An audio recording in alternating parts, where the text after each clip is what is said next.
လင်္ကာကျော်သာဦးရွှေမန်းတင်မောင်သားဒါဦးဝင်းဘိုးအဲ့ဒါသူလက်မှတ်လေးနဲ့ပါတဲ့ဟိုခက်ကဒီတပုံအဲလေပါလေပေါ့ဒါ1989ခုနှစ်ကအဲ့ဒါညီကိုတွေရိုက်ထားပုံ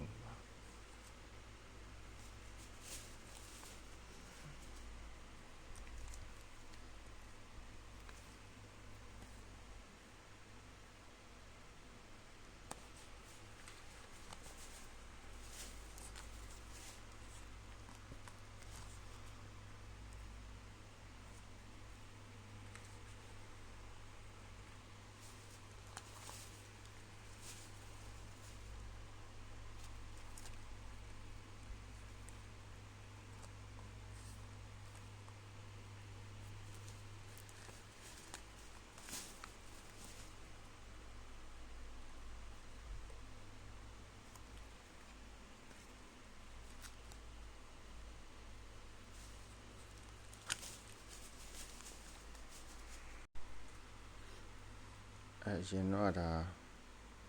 လင်္ကာကျော်သာဦးရွှေမန်းတင်မောင်ရဲ့ရုံးဝင်လက်မှတ်လေးပေါ့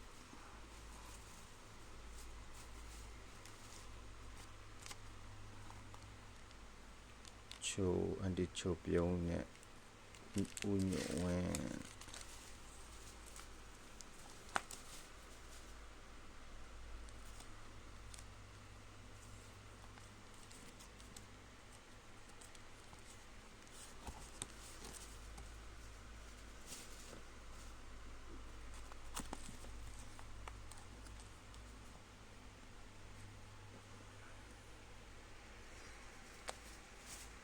ရောင်းဖို့ရောင်းရမဟုတ်ပါဘူးเนาะဒါအမှတ်တရမြင်ဖို့ရရှိအောင်ပြတာပါကျေးဇူးတင်ပါတယ်